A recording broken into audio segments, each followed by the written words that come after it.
বেশি ফেরাউন বড় জালেম।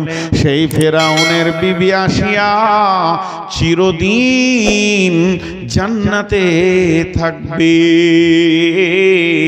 আমার আল্লাহ বলছেন কে আসিয়া জান্নাতের ভিতরে থাকবে। ফেরাউনের বিবি আসিয়া জীবনে ফেরাউনের বদ আচরণকে মেনে নিতে পারেনি, বেঈমানের বেঈমানি মেনে নিতে পারেনি। ফেরাউন যখন এলান করে দিল আনা রব্বুকুমুল আ'লা, আমি তোমাদের বড় আল্লাহ, মিশরবাসীরে তোমরা আমাকে আল্লাহ বলো, আমাকে সাজদা করো। এই জালেম যখন এই আন্দোলন শুরু করে দিল, সবাই তাকে আল্লাহ বলতে লাগলো। যারা বড় ঈমানদার তারা কোনোদিন তাকে আল্লাহ বলেনি, এর ভিতরে বলেনি নিজের বিবি আসিয়া।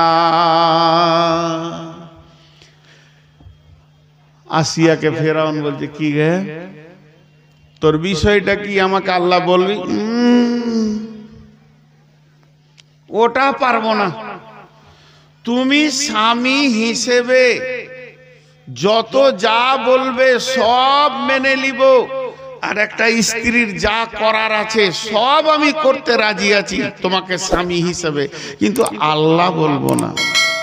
ফেরাউনের কলজেটা জ্বলে গেল, কিরে আমার ঘরে বাস করে আমার বিরুদ্ধে দেশওয়ালা বলছে আল্লাহ, এলাকার লোক বলছে আল্লাহ, গাঁওয়ালা বলছে আল্লাহ, টোলাওয়ালা বলছে আল্লাহ, আমাকে সাজদা করছে, আর আমার বউটাই আমার বিরুদ্ধে। খেপে গেল ওর মাথা। না না, তোর বিষয়টা আমাকে আরো ভাবতে হবে।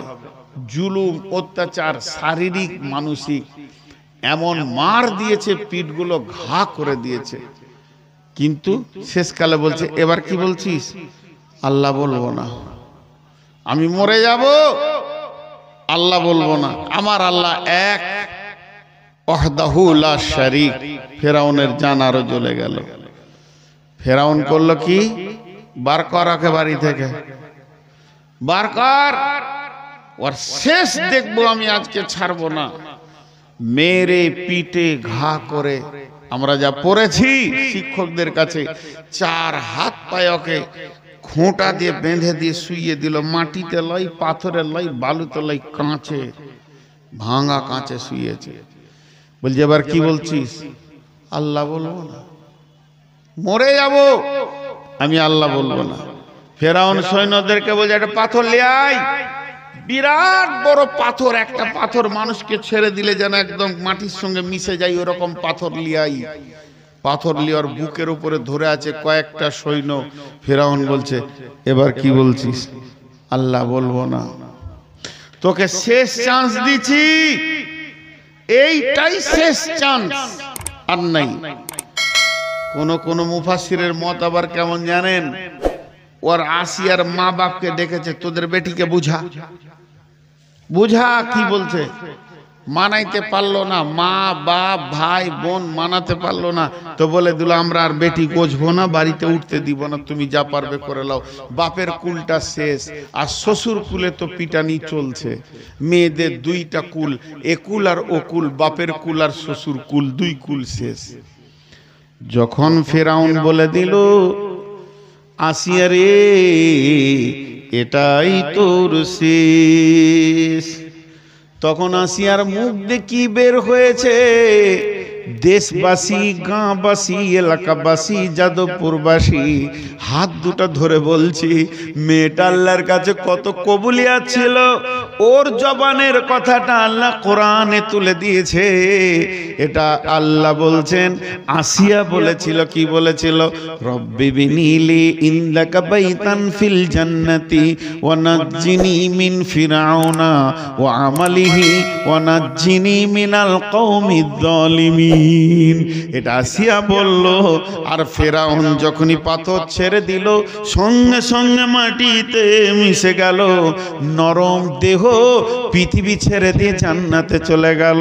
তিনি কি বলেছিলেন, মেয়েটি কি বলেছিলেন, মেয়েটা কত দামি কথা বলেছিলেন আল্লাহ কোরআনে তুলে দিয়েছেন। তিনি বলেছিলেন রব্বি বিনিলি ইনদাকা বাইতান ফিল জান্নাতি, হে আমার রব তোমার জান্নাতে আমার ঘরটা বানিয়ে দাও। আমার দুইটা কুল শেষ হয়ে গেছে, বাপের কুলের দরজা বন্ধ, শ্বশুর কুলের দরজা বন্ধ, অত্যাচারে নিপীড়িততে রয়েছি, তবে তোমার ঘরের দরজাটা একবার খুলে দাও। কেউ কেউ মুফাসসিররা বলেন আল্লাহ তার কুদরতি ক্ষমতাতে আসমান থেকে আসিয়াকে জান্নাতের দরজা খুলে দেখিয়েছিলেন আর বলেছিলেন আসিয়া রে বাপের দরজা বন্ধ হলো তো কি টেনশন করবি, শ্বশুর কুলটা গেল তো কি টেনশন করবি, আমি রবের দরজা তোর জন্য খোলা আছে। এই কথাটা আসিয়া বলেছিলেন রব্বি বিনিলি ইনদাকা বাইতান ফিল জান্নাতি, হে আমার রব আমার জন্য তোমার জান্নাতে একটি ঘর বানাও। ওয়ানাজ্জিনি মিন ফিরাউনা, আমাকে ফিরাউন থেকে নাজাত দিয়ে দাও। ও আমালিহি, ওর বদ চরিত্র থেকে, আমল থেকে, বদ কাজ থেকে আমাকে বাঁচাও। ওয়ানাজ্জিনি মি আমালিহি ওয়ানাজ্জিনি মিনাল কওমিজ যালিমিন, আমি জালেম বংশে বউ হয়ে গেছিলাম, এই জালেম কম থেকে তুমি আল্লাহ আমাকে নাজাত দাও। আমার আল্লাহ আসিয়াকে চিরদিনের জন্য জান্নাতের মেহমান বানিয়ে নিলেন। আমি আপনাদের সামনে ধারাবাহিকতা দিয়ে কথা বলছি, কি কি বলেছি আমি এখনই বলে দিব। 30 সেকেন্ড থেকে 40 সেকেন্ড লাগবে আমার কথা কটা বলতে, দেখেন হিসাব করে। আমি শুরু করেছি, পৃথিবীকে আল্লাহ আবাদ করেছেন স্বামী স্ত্রী দিয়ে। পৃথিবীর প্রথম আত্মীয় হচ্ছে স্বামী স্ত্রী। পৃথিবীর সমস্ত আত্মীয়তা ধ্বংস হয়ে যাবে জান্নাতে গিয়েও, কিন্তু স্বামী স্ত্রীর আত্মীয়তা সম্পর্ক থাকবে। বাকি সবারই জান্নাত আলাদা হবে, স্বামী স্ত্রী জান্নাত এক জায়গায় হবে। জান্নাতে আত্মীয়তা থাকবে সবারই, কিন্তু স্বামী স্ত্রীকে আল্লাহ একই জান্নাতে রাখবেন। কারণ এই আত্মীয়তাটা জান্নাত থেকে এসেছে, জান্নাত পর্যন্ত যাবে। আর স্বামী স্ত্রীর ভিতরে যে স্বাদটা আছে সেটা জান্নাতেই স্বাদ। আল্লাহ তাবারক ওয়া তাআলা এই স্বামী স্ত্রীকে দিয়ে দুটি বিভাজন করলেন, কখনো স্ত্রী ভালো কখনো স্বামী ভালো। প্রথমটা ছিল স্বামী ভালো স্ত্রী খারাপ, চিরদিন বিবিগুলো জাহান্নাম চলে গেল। আর দ্বিতীয়টা হলো বিবিটা ভালো স্বামীটা খারাপ, স্বামী জাহান্নাম গেছে, এই জন্য বিবিকে তার গলায় বেঁধে দেওয়া হয়নি, জান্নাতে চলে গেছে আসিয়া আলাইহিস সালাম। এই আমার বক্তব্য এতক্ষণ হলো।